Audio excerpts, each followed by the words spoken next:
ఏముంది హేతు? ఎక్కడుంది గోటు? బయట ఉందా? ఓ అక్కడుందా?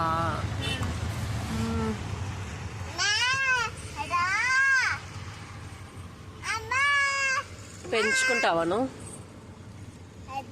తెచ్చుకుందామా ఇంటికి? మళ్ళీ ఎవరు చూస్తారు దాన్ని? దాన్ని ఎవరు చూడాలి? నువ్వు చూస్తావా?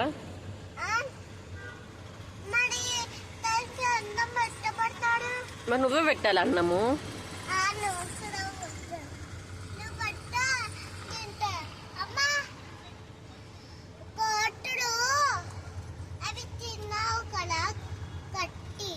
గడ్డే తింటే అవి.